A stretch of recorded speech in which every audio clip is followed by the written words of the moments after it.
Pilipino, ang programang tagapagsiwalat ng katotohanan. Kakampi! Kasama si Bernard Tan, alas 5 hanggang alas 6 ng gabi. Susundan ng tagapagtanggol ng lipunan, alas 6 hanggang alas 7 ng gabi. Kasama si Sir Chip, Sammy Pagdilaw, sa Sir Chip Reporting for Duty, Lunes, Miyerkules at Biyernes. Usapang pangkalusugan naman sa alas 7 hanggang alas 8 ng gabi. Kasama si Dr. Sunny Viloria tuwing Lunes, Dr. Ray Salinel Jr. tuwing Martes, Dr. Cecil Katapang tuwing Webes, at Dr. John Reyes sa araw ng Biyernes sa Klinika On Air. Programang para sa mga makabagong bayani ng bansa sa Radyo OFW. Kasama si Hana Senieres at Gemma Gumamela, alas 9 hanggang alas 10:30 ng gabi. Makabuluhang komentaryo ang latatay sa Rapid Fire, alas 10:30 hanggang alas 12 ng hating gabi. Kasama si Percy Lapid. Susundan naman ng BBC World News hanggang alas 5 ng madaling araw.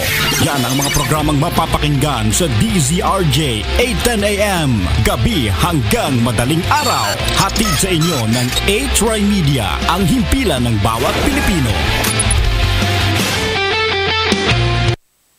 This program is brought to you by A-Try Media Pro Incorporated. DZRJ, 8Try Media, and PTV4 present Insider Exclusive. Untainted, unbiased, the truth. Latest news development straight from the newsmakers. Hi! Hello! Ray Langit po ang inyong kasangga. We are back once again mga kaibigan sa ating Insider Exclusive Kapihan na napapakinggan po ninyo sa pamamagitan po ng DZRJ 810 kHz and Facebook Live and streaming worldwide. Mamaya ipakikilala natin mga kaibigan ang ating media panel. Meanwhile, ang ating guest for the day, ang spokesperson and Director of Preventive Education and Community Involvement Service ng PIDEA, si Director Derek Carione. Welcome po. Magandang umaga, sir. On behalf of Director General Isidro S. La Peña, magandang araw po sa kanilang lahat. Kasama rin natin mga kaibigan ang man of action. Kahit na sa Marawi ay naroon, kahit na sa Iligan ay naroon. Ang Assistant Vice President mga kaibigan ng Community Relations Service ng Philippine Amusement and Gaming Corporation, Mr. Arnel Ignacio. Magandang umaga, and I'm very happy na ito mapag-uusapan naman ng ilan sa mga ginagawa ng PAGCOR maliban sa gaming. At ngayon mga kaibigan, simulan na natin ang ating talakayan. Alam kong pakikinabangan po natin ang gusto. Malapit na po ang 1 taon ng Duterte administration. In fact, sa 24th ang ating SONA. And malaman natin sa pamamagitan po ng PIDEA mga kaibigan kung nasa na po ang PIDEA in terms of achievement. And meron pa po ba kayong inahabol na figure bago po mag-State of the Nation address ang ating Pangulong Digong? So far, based on real numbers na ito pong pinamumunuan ng Presidential Communications Office, they consolidate all the data pertaining to anti-drug accomplishments. And so far, as of latest data, all law enforcement agencies have conducted a total of 63,926 anti-drug operations. We have arrested 86,935 drug personalities. Sir, ito po importante. This is phenomenal, not just in the Philippines, but in fact, mukhang dito nagsimula ito na ang mga drug personalities po ay sumusuko ng kusa sa mga otoridad. And as of latest count, it's 1,308,076 surrenderers. And of course, we have also confiscated a total of 2,440 kilograms of dangerous drugs amounting to 12.6 billion pesos. Kung maalala ho ninyo mga kaibigan, ang PIDEA po ang lead agency pagdating po sa paglaban natin sa illegal na droga. Director, alam kong no let up ang PIDEA, makalawa lamang dito po sa Nueva Ecija, mother and son involved at naulihan ng droga. Yes. At narinig ho natin mga kaibigan si DOJ Secretary Vitaliano Aguirre na sabi, balik na naman daw rito sa Bureau of Prisons ang operations na naman ng bentahan ng droga. At ngayong umagang ito mga kaibigan, iniatid po sa huling hantungan yung pamilya nito si Dexter massacre po rito sa Del Monte, Bulacan. Nakalulungkot po ang insidente yan na nangyari po. And that's drug-related pa rin po. And may kasamang alak na po. Ilang barangay na po itong nalinis natin all throughout the Philippines, Director? The target for the year 2017, based on current figures of drug affectation, kasi sir, yung degree of drug affectation natin ngayon sa buong bansa is at something like 47%. And that is about 20,000 plus barangays out of the 42,036. And ang target po natin, based on Director General La Peña's proposal of barangay drug clearing operations, is to clear 5,272 for the year 2017 as an initial. And this will be carried on for the next 3 years until finally, at least, or by the 4th year, minimal na lang po yung naiiwan na drug-affected barangays.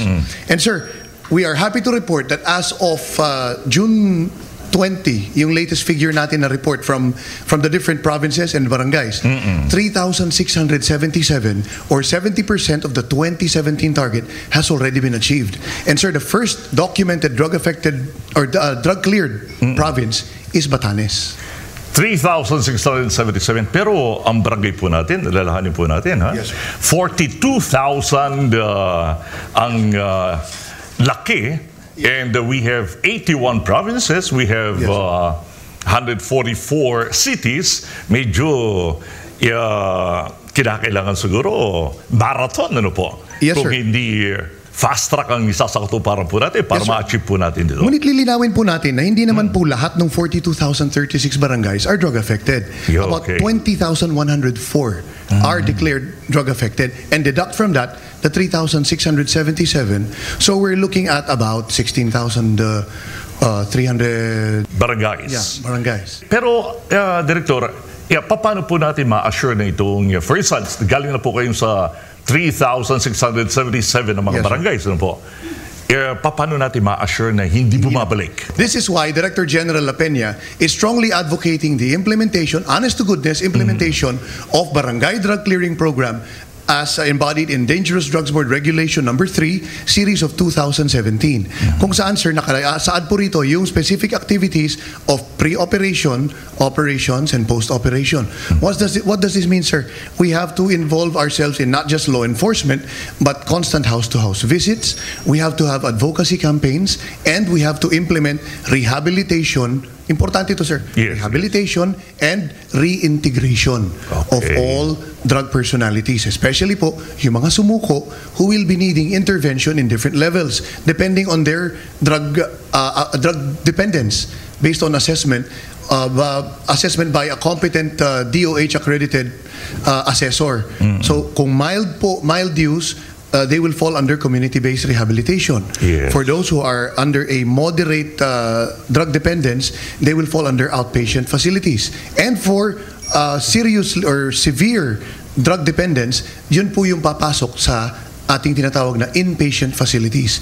And the biggest of which was established in Nueva Ecija sa Palayan City, yung 10,000 bed capacity, sir, na inside Fort Magsaysay. Yan ang pinag-worry natin na itong paulit-ulit na merong mga malalakas na loob talaga, ano po?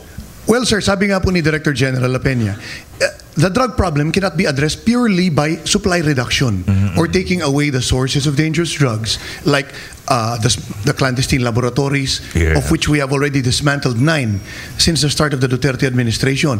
The latest being in Baisa, Quezon City. And then in fact, ang dami pa dyan yung mga first time nating nakita like the floating Shabu laboratory in Subic. And then meron po dito yung research and development laboratory sa Magalang na kung saan ang cover story po niya ay babuyan. Okay. And then the big one in Arayat, at the foot of Mount Arayat, na kung saan makikita nyo naman po napakalaking facility noon with about 9 distillation setups apart from yung mismong lutuan. So, in order to address the drug problem, hindi po sapat ang supply reduction lamang. We have to also address the demand for dangerous drugs. In other words, sir, we have to take away the market because otherwise, we will be like dogs chasing our tails na kuha tayo ng kuha ng supply pero meron pong tumatangkilik. Kaya kailangan, sir, dito tama po yung approach na balanced approach of supply and demand reduction so that while taking away the source of dangerous drugs, we also address yung mga gusto pong bumili o tumangkilik. How? By educating them through advocacy campaigns. telling them about the dangers or ill effects of dangerous drugs and its ill effects on your body, your mind, your spirit. And then, of course, its effects on the family, the community, and the whole country as well. Kumbaga, the stigma or the scourge of dangerous drugs has to be brought to the fore, and people have to be educated on, well, of course, apart from the ill effects to yourself, the consequences, the dire consequences of being involved in illegal drug activities. Next, of course, we have to address yung mga sumuko. Nabanggit po nyo kanina, Director, ang hinggil po rito sa mga supplies. Ano po? Yes, sir. Yung bang mga nare-recover natin lately, halimbawa, itong dating mayor ng Marawi na naulihan mismo doon sa kanyang bahay, itong si Omar Ali, Yes, o 10 million worth ng shabu. Yes, sir. Nasaan po ngayon yung mga material na yan? All pieces of confiscated drugs, sir, are in the custody of the law enforcement agencies na nakakumpiska sa kanila in their respective forensic laboratories. Okay. And then kapag yan po na-issuehan na ng a certificate of destruction ng court na may hawak or may jurisdiction sa kaso, they will be turned over to PIDEA, being the sole agency mandated to cause the destruction of these dangerous drugs. Okay. And just yesterday, sir, we're happy to report that we have destroyed about 73 kilograms of dangerous drugs in Malabon City through a DENR accredited facility. Sinunog po natin ang 134 million worth of dangerous drugs just yesterday. And this is in the presence of key witnesses from, of course, representative from the accused or their counsel, the regional trial court that has jurisdiction over the case, the prosecution, media, and NGOs. And of course, yung mga iba pang nandoon na gusto manood or masaksihan yung pagsunog ng droga. And this is to ensure and to allay any apprehensions or speculations na ito po'y kung saan-saan lang nadadala. Yes, kasi kadalasan narinig ho natin yung mga istorya po na allegations of recycling. Oo, Yes. sir. Pero sir, ito, para lang po malaman nila na ito rin, these are the same drugs confiscated months or years ago.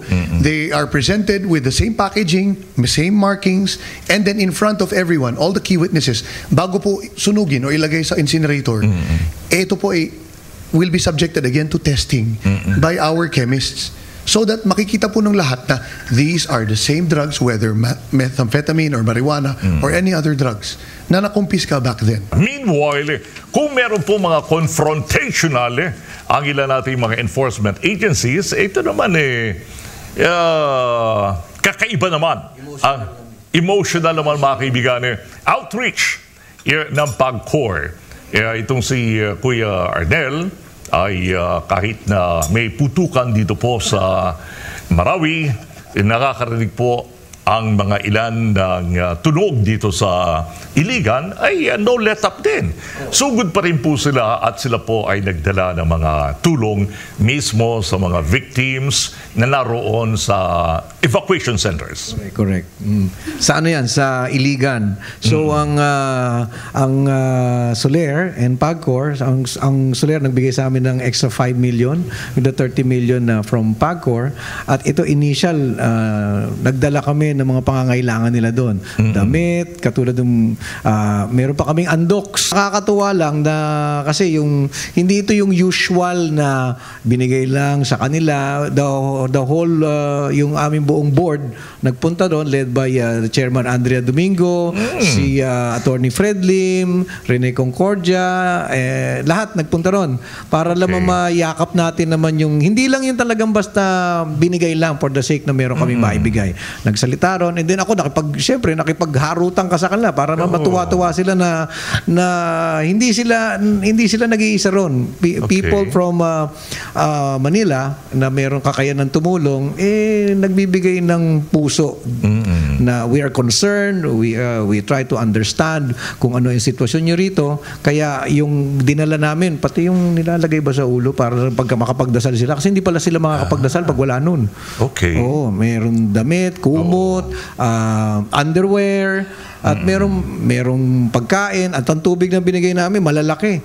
Oo, isang trailer ng tubig yun. At meron pang konting panggastos. Nabanggit po, Kuya Arnel, ang hinggil dito sa tubig, no? Dahil doon sa ilang mga evacuation centers dito sa Marawi, narinig namin may diarrhea at saka skin diseases na kumakalat. Pero depende yan siguro doon sa evacuation center na maganda ang sanitation. Dito naman sa napuntahan naman namin, medyo ayos naman yung kanilang kalagayan. Mga 5,000 pamilya ito. And hindi ito natapos doon. May mga kasunod pa ito. Kasi meron pa kaming inalat na 30 million. And aside from the 30 million, yung binabanggit ni Presidente na 10 million. 10 million na sabi ng Pangulo, ha? Yung 10 Binrake niya kagad. Pero reconstruction natin. Oo, yun naman, doon yung nilalagay ng PAGCOR sa National Treasury. Meron tayong pondo ron na magagamit ng gobyerno. Doon sa bagong Bangon Marawi. PAGCOR naman sa National Treasury, 50% of our revenues goes to the National Treasury. So, pwede na magamit sa pangangailangan ng gobyerno to address the concerns. Marami na pong checkpoint dito kung yung nagkakamali. Dahil part pa rin po yan ng martial law. Paano ang atmosphere sa mga dinaanan mong yan? Wala namang kami na-experience na nakakatakot. Actually, napakagagalang nga ng mga sundalo na sa checkpoints. Sisilip lang sila. Walang kaproblema. Actually, mas mabuting ang nandun sila dahil at least yung nervyos namin medyo nabawasan. Ang isang importante rito, yung banding ninyo roon sa mismong mga naka-experience na nanggaling sa Marawi. I understand meron pang isang talagang buhos yung kanyang damdamin na ikinuwento na naglakad sila ng 7 kilometers mula rito sa Marawi hanggang dito sa Iligan. Marami silang ganon.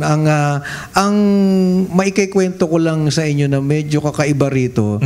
Dito kadalasan kasi ang ating pagbibigay ng tulong parang kumisan we just go through the motion, di ba? Na para lang mabigyan. Dito hindi. We stay, we talk to them and makipagkwentuhan at makipagtawanan kasi kung minsan kailangan na rin nila ng magkaroon ng konting biruan dahil sa sitwasyon nila hindi na natin pa kailangan idiin kung gaano kahirap yung sitwasyon. Kaya syempre hindi yung automatic na yun, may pa-selfie and in one way or another na a-appease yung kanilang experience dun sa nangyari sa Marawi. So we gave a aside from the relief goods, it was a very personal relationship na iniwan namin sa kanila. Kung babalik ka sa nabanggit na area, ano ang isang priority na gusto mo pang dalhin doon? Dahil makikita, very related po ito sa role mismo ni Mr. Arnel dahil sila po ang community relations services. Ito talaga ang focus niya, di ba? Isa sa mga kwento rito kasi hindi mo maiiwasan na they get to be emotional na akala lagi hindi mo sila mabibigyan. Government is here, kami nandito. Isang bagay na napakalaki na yung pakiramdam nila na hindi sila iniiwan ng gobyerno. So, aside from yung kasi mga material na bagay, maraming tumutulong. In fact, pag sardinas nga binigay mo, parang na sila tumatanggi na sila sa dami pwede na sila magnegosyo ng sardinas sa dami na nagbigay ng sardinas.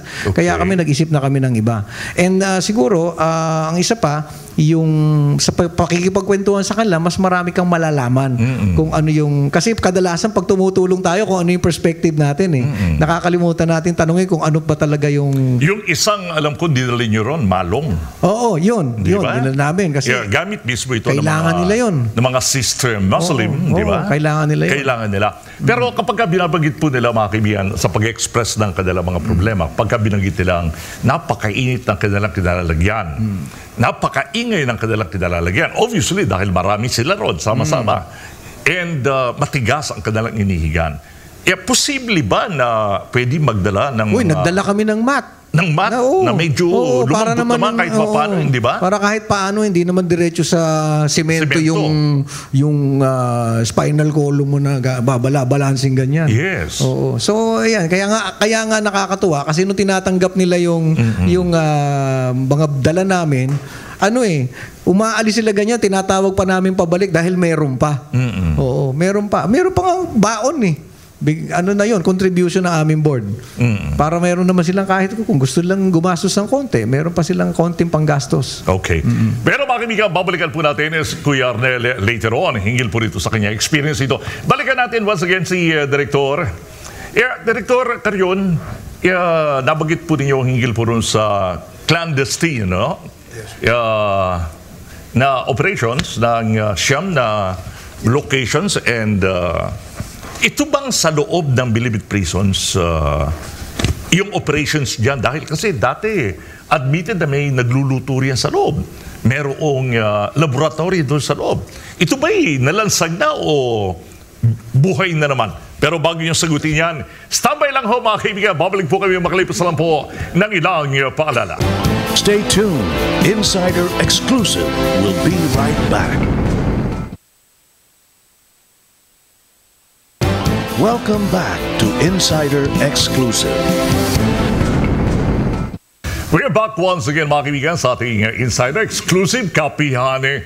Back to where the action is. This time, pakilala natin mga kaibigan ang aming ikatlong guest for the day. Isang media man din.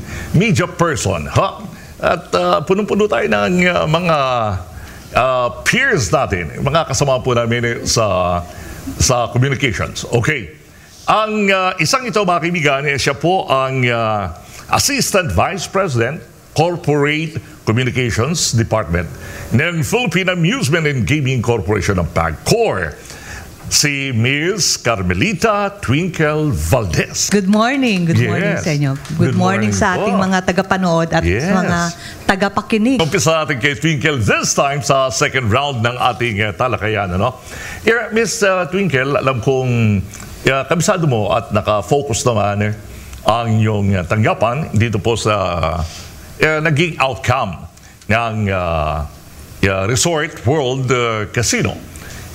Bagamat mga kaibigan, ito po, importante ito, bagamat supposedly tapos na, aftermath, balik operations na sila. Pero nais lang ho namin malaman mga kaibigan at ng publiko kung nasunod nila yung mga requirements na nire-request mismo ng PAGCOR. Bawat injured ay binigyan ng tigpa 500,000 pesos ng Resorts World. Yes. At ito namang mga fatalities, yung mga nasawi, binigyan ng tigwa 1 million. Pero ito ay assistance lang hindi ito yung kumbaga parang settlement o ano, wag na kayong magdemanda or anything else.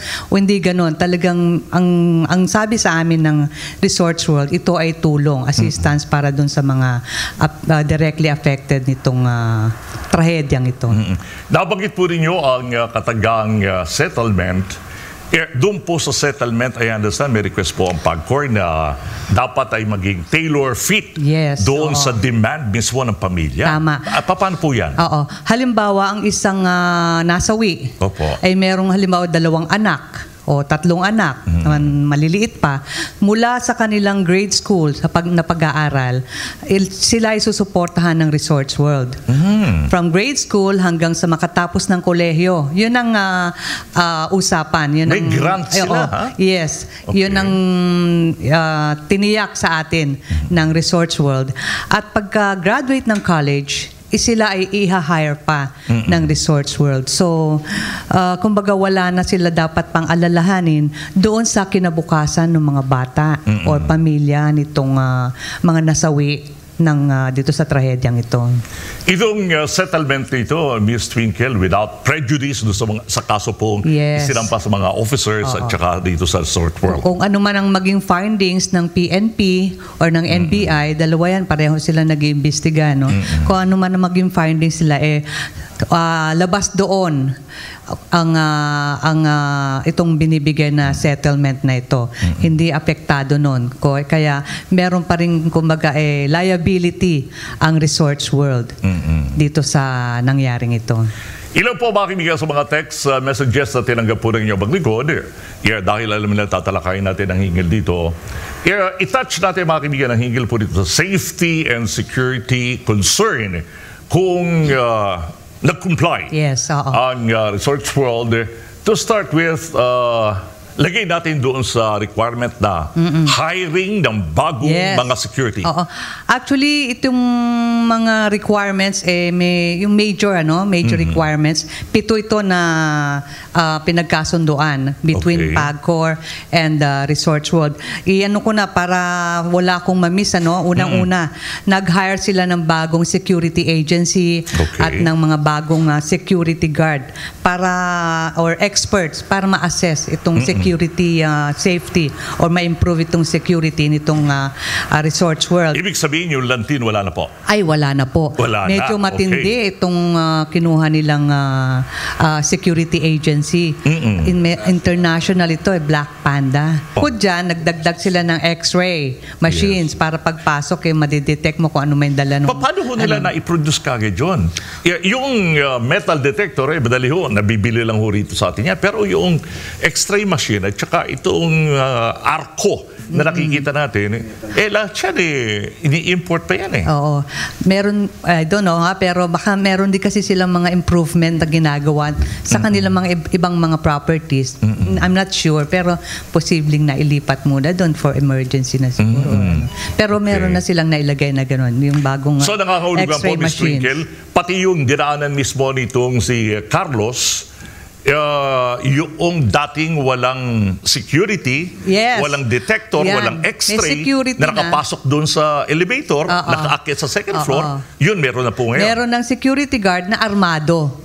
Oo, talagang they made sure na armed na itong mga gwardyang ito. Yan Dahil pakinggan nakita nyo natin. maigi, panoorin nyo maigi ha. Oo, nakita yung mga natin nanonood walang- ngayon sa atin sa PTV4. Walang armas 8 to yung 9 p.m. unang nakainkwentro ni Ginoong Carlos. Yes. Kaya ngayon armado talaga. Aside from that, nagsasagawa ngayon ng additional safety and security seminars sa mga empleyado. Importante Okay. yun.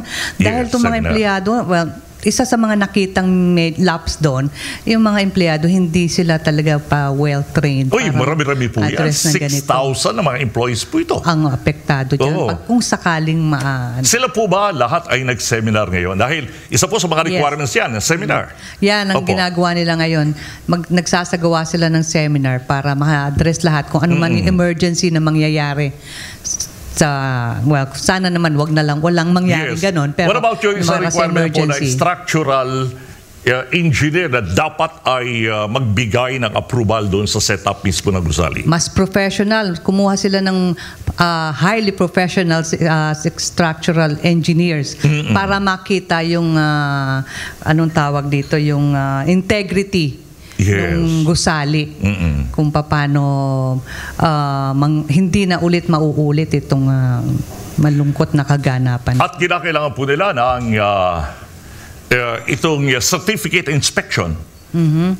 Dahil alam mo rin yung mga kaibigan, medyo unique ang setup ng mga casino po dahil under po sila mismo ng PESA. ng PESA. Pero Ng ang PESA. nagbigay, at this time, ang nagbigay nitong Fire Safety Inspection Certificate ay Itong ang Bureau. BFP. Oo. Bureau of Fire Bureau of Protection. Na-correct po ba nila yung sprinkler nila, Ms. Twinkle? Meron ng mga ginagawang correction ngayon. Actually, yung second floor, hindi pa talaga gagamitin yun. Walang planong gamitin yun. Hindi na gagamitin yun. So, ang nag-open yung ground floor at saka dun sa ibang floor. Pero definitely, the second floor is already closed. Walang planong gamitin Saan ba ulit yun nakalagay po yung CCTV? Yun ang malungkot dahil yung mga operators ng CCTV during that time nag-evacuate, umalis sila, iniwanan Diyos nila. me, oo. Kumbaga nagpanic. Oo. Nagpanic sila. Pero pwede po ba ang kasama yun sa requirements na huwag nang bumalik yung mga yun? Hindi. Yung CCTV, dapat talaga meron din silang sapat na training. Yes. Kung paano sila, kung paano sila magre-react kung sakaling may ganito mangyari. Hindi pwedeng basta-basta iwanan nila yung CCTV, kumbaga war room, dahil doon yun ang magiging mata at tenga ng mga magre-respond na authorities. That's true. Merong isang CCTV area sa kabilang building, if I'm not mistaken, sa Remington, no? Meron din doon sa mismong resort Doon pala, pwede Yun na lang, i-monitor. Doon lang kahit hindi ka pumasok doon. Isa na rin dyan na factor, siguro nagpanic talaga sila kasi maraming putok nang naririnig ng mga tao. Nakita natin, di ba, naglagay siya ng mga bala doon sa sinunog niya na gaming table. So, nagputukan yun. Akala yun ang inisip ng mga tao na marami itong pumasok o na armadong tao sa hotel. Ngayon po nagsimula ng operations nila, gaming operations eh. Kumusta naman po? Nag-start sila nitong June 29, dun kasi nilift ang suspension. Pero actually, hapon na siguro, parang 1 o'clock ang sabi sa amin, nag-open sila. Pero actually, hindi naman yung open na ano pa. Siyempre, meron pa silang mga aayusin doon. Yes, may lilinisin pa. Siyempre, meron pang stigma yung mga players. No? Kumusta ang monitoring po ninyo? Nakabalik? Dahil alam po natin mga kaibigan, malaking revenue po ang nawala po sa PAGCOR. Ha? You could just imagine something like 14 million a day. Yes. A day po That's yan. 434 million a month. Yes. Nung huling kausap natin sa Resorts World, dati, nung hindi pa nagaganap ito, mga at least 20,000 daily ang traffic, ang tao doon na pumapasok. Pero nung nagbukas ito sila last week, mababa pa, masyadong mababa pa. Siguro wala pang 3,000 yata. Oo. Pero at least meron Siyempre, na 3,000. may takot pa yung mga tao. Okay. Niisip pa nila kung halimbawa ikaw pupunta doon, naku, dito nangyari yung daming namatay, etc. Fresh pa kasi. Fresh pa sa talaga. mind. Yeah. Pero makimigaan, kumuha tayo ng ilang mga katanungan na magagaling po sa ating press media panel. Narito makimigaan si Ginoong Jerry Conejo. My question now is for Director Derek Carreon ng PIDEA. Ito po ay concerning numbers. You said that 12.6 billion worth of drugs have been confiscated and destroyed. Ano po ba ang total peso amount ng drug trade sa ating bayan po sa Pilipinas?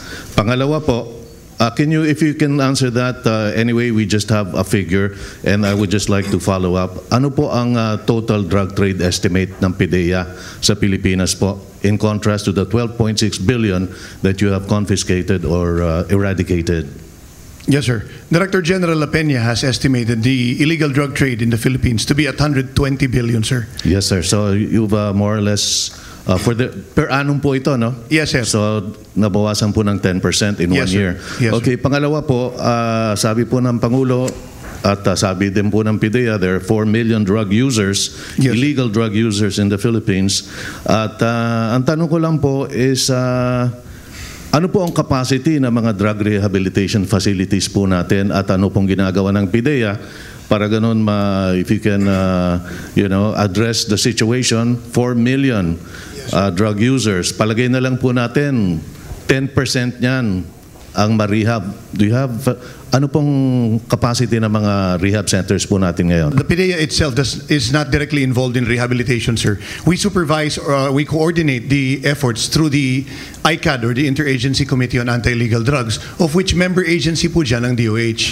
And sir, based on the DOH report, there are about 49 rehabilitation facilities nationwide, the biggest of which we mentioned earlier, sir, was established inside Fort Magsaysay in Palayan City, Nueva Ecija, which is of 10,000 bed capacity. Sir, according to Secretary Pauline Jean Obial of the DOH, only about 1% of the total user population will be needing inpatient treatment and rehabilitation. So that would mean that there are sufficient, if it's at 4 million and about 1% of that would be like 40,000. Sir, kung i-consolidate po natin lahat ng treatment and rehabilitation facilities, including yung existing sa Palayan, mukhang sufficient po siya.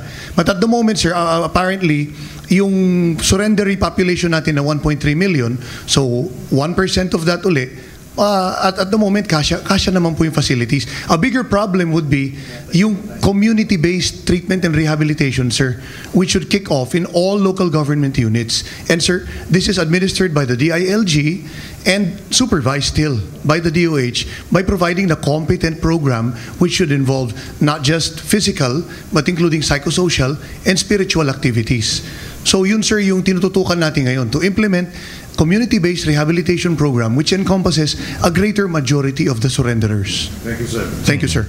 Madagdag ko lang po, yung nabitin natin kay Direktore, yung clandestine operations, no? Pero bago yan, ako yung nagtataka, meron pong 302 na mga government employees na kasama po mga nahuli.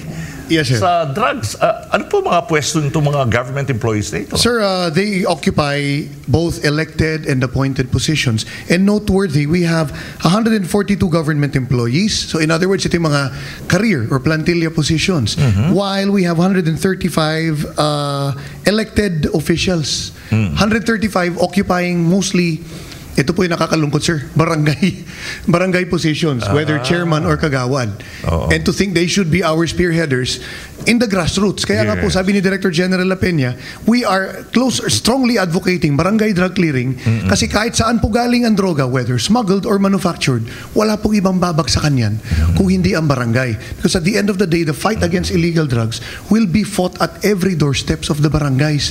Eh kung yung barangay official po involved, may problema tayo. And then, sir, noteworthy also are 23 uniformed personnel composed of members of the police and military, uniformed service like the jail, Bureau of Jail or Bureau of Fire, may mga nahuhuli, and law enforcers just like us.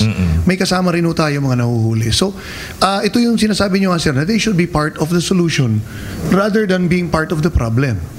So, katulad din yung nabanggit nyo, sir, sa Bilibid. Bagamat, during the course of the implementation of several searches inside the Bilibid, spearheaded by the NBI, and then kami with providing expertise also in terms of our K9, and then nandiyan yung SAF, and then now they're mulling the involvement of the Marines. Ang napatunayan po namin for one is, well, while there were reports or intelligence reports indicating na baka may lutuan sa loob, what is clearer to us is vital po sa mga nasa loob na who are identified to be involved in the illegal drug trade. Importante sa kanila, sir, ang communication equipment and access to Wi-Fi or internet services. Pero kung meron mga lutuan doon sa loob ng Bilibid prisons, parang hindi na categorized as clandestine dahil common knowledge na. Alam na labas-pasok ng yung mga naka-assign doon. Well, ang nakita ho doon more are mga naimbak na nakumpiska na tinatago nila na drugs and of course weapons and other luxury items. But very clear to us is the fact that they call the shots using electronic gadgets and they order guys to retrieve the stash from a remote location outside of the Bilibid and then to bring it to yung mga bibili or to meet up with yung bibili, and then all transactions are done likewise electronically. Kaya malaking bagay po na ma-deprive sila ng access to communication equipment, because that is vital to them in calling the shots or in perpetuating their illegal business, not just drugs but all other types of illegal business from within the facility, sir. Mga kaibigan, balikan po natin once again si Mr. Arnel Ignacio. And Mr. Arnel, meron po ba ang plano ang PAGCOR sa muling pagbabalik po rito sa Marawi at Iligan na magdala na po ng mga psychologists, mga medyo makaka-appease ng gusto, lalo na ron sa mga bata na meron pong trauma hanggang sa mga panahon ito. Katulad nung nabanggit ko kanina, communicating with the evacuees napaka-importante. So palagay ko maisasama namin yan dun sa second wave ng aming tulong sa kanila dahil nakapag-allot nga ang aming board ng 30 million. So malamang maisasali natin yan. And idugtong ko lang dun sa to being part of the solution dun sa mga rehabilitation centers. Meron tayong partnership with Resorts World na sa December meron tayong bubuksan sa Davao sa Barangay Buhangin ng isa pang malaking rehabilitation center, so that can add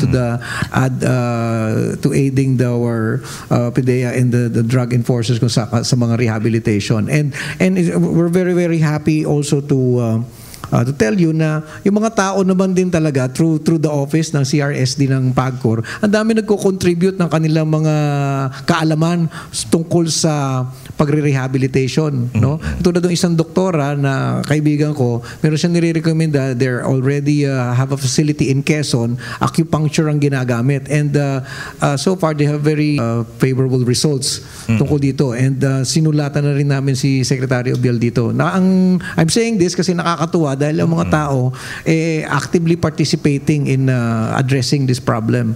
And dugtong ko rin, ulitin ko lang na yung PAGCOR naman, lagi namang nandito. Yung pondo, lagi nang nakahanda. Tapos kung ano yung pangangailangan, immediately we can provide funds for it. Paano nyo sinyatel yung inyong mga goods na yun? Para mas madali naman yun sa amin yung logistics, naghanap kami ng mga suppliers na meron namang facilities na warehouses in Cagayan. So mas madali kasi Iligan is about 90 kilometers from Cagayan. So naging mas madali yung pagtransport nung mga hindi na nanggagaling na Manila. Magaling makakinigan ang role ng PAGCOR aside doon sa mismo resources na nanggagaling mismo sa loob ng PAGCOR, conduit mga kaibigan sa ilang mga government agencies. Siguro, Mr. Arnel, i-suggest nyo na rin sa Department of Education o kaya dito sa DepEd, naawa ko sa mga bata na delay na ang kanilang pasok, no? Lalo na yung mga naroon sa Iligan, alam nilang yung iba overflowing ata ang mga enrollees. Kaya hindi ma-accommodate yung ilang mga evacuees doon sa mga eskwelahan doon. We'll communicate with the Department of Education and I'm very, very sure gagawa nila to ng paraan. In fact, ang dami pa nga rin namin ginagawang eskwelahan all over the country na nagkaroon din ng konting delay sa pag-inaugurate dahil dito sa nangyari ito. As soon as things will be settled, ma-address natin lahat yan. Ms. Twinkle, alam kong iba ang task and role po ninyo, pero hindi kayo sumama rito sa trip dito sa Mindanao. Oo, hindi na tayo nakasama dahil tinutukan natin itong ginagawa sa Resorts World. Gusto ko lang mabanggit na ang PAGCOR ay mahigpit na pinapatupad itong ating responsible gaming program. No? So, talagang minomonitor natin kung sino yung dapat at hindi dapat pumasok ng mga kasino. Yan ang binabantayan natin ngayon. Bukod doon, yung ang pagbibigay ng full assistance doon sa mga nasawi at nasaktan dito sa Resorts World attack.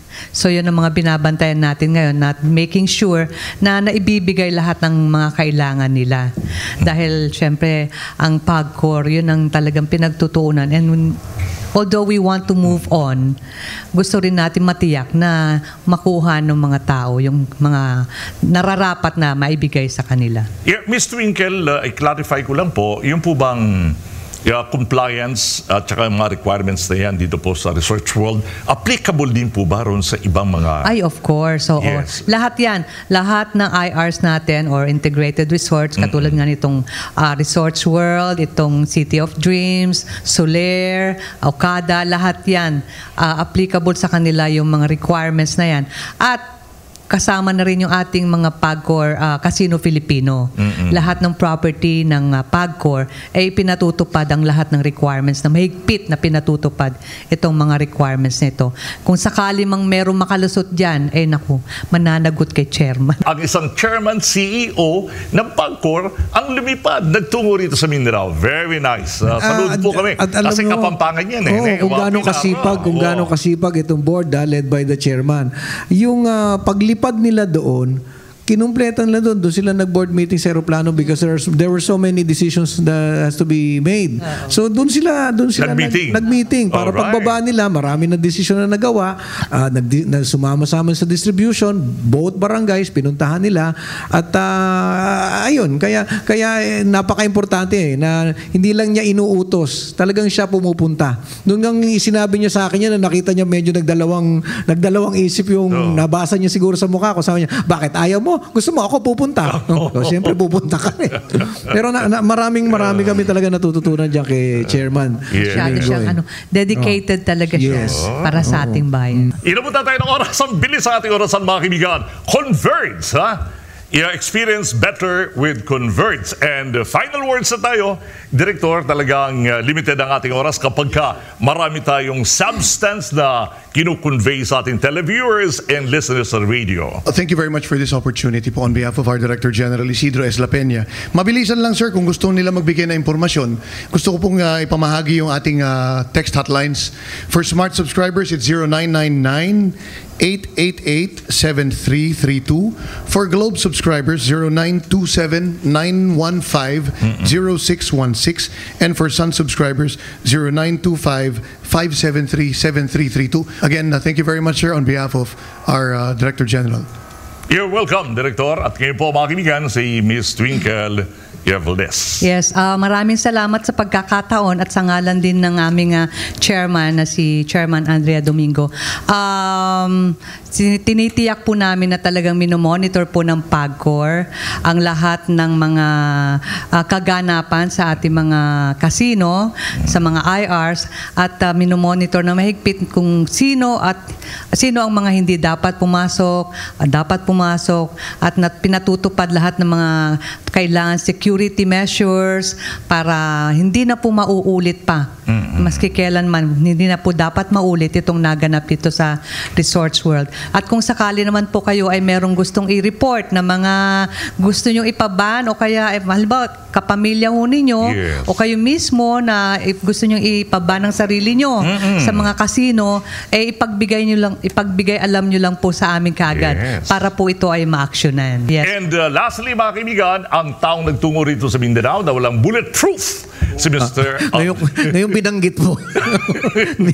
Hindi. Ito naman, talaga, dinadaan ko lang sa biro, pero yung pagkakataon na diretso ka nakakatulong with the financial muscle of PAGCOR, napakalaking bagay sa akin. And sa atin naman mga nanonood at nakikinig, nagpapasalamat ako na nakinig kayo, nanood kayo. Please make the good news exciting news. Kasi alam nyo, sa mga pagkakataon ngayon, hindi na nakakatulong kung tayo magbabakbakan. Pagka kayo nakakita ng kapwa nyo Pilipino, that is good enough a reason for you to hug them and tell them things are okay. Magkampi-kampihan tayo dahil napakalaki po ng ating problema. Kung tayo po ay magbibigay pa ng maliliit na problema, pag pinagsama-sama po niyan, lalo masakit sa ulo. Bilang Filipino, kapwa nyo Pilipino, yun na po yung kaisa-isa pinakamalagang rason. Yakapin nyo na lang at magkaisa tayo. Well said sa ating mga guests. Maraming salamat po sa pagdating po ninyo rito sa ating program. Thank you so much. And sa kalapray po mga kaibigan ng ating media panel, this has been your host, Ray Langit po, sa anumang laban Kasanggabon Langit.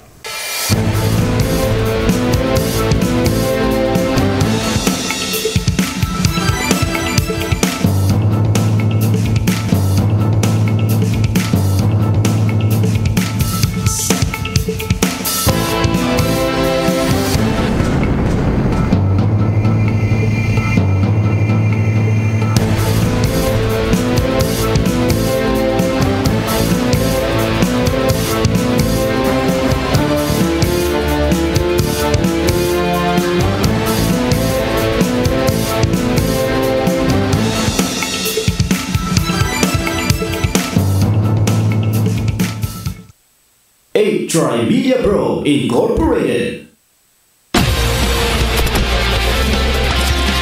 Tuloy-tuloy sa pag-arangkada ang mga programang hatid sa inyo ng DZRJ 810 AM, Tri-Media. Himpilan ng bawat Pilipino. Ang programang tagapagsiwalat ng katotohanan. Kakampi! Kasama si Bernard Tan, alas 5 hanggang alas 6 ng gabi. Susundan ng tagapagtanggol ng lipunan, alas 6 hanggang alas 7 ng gabi. Kasama si Sir Chip, Sammy Pagdilaw. Sa Sir Chip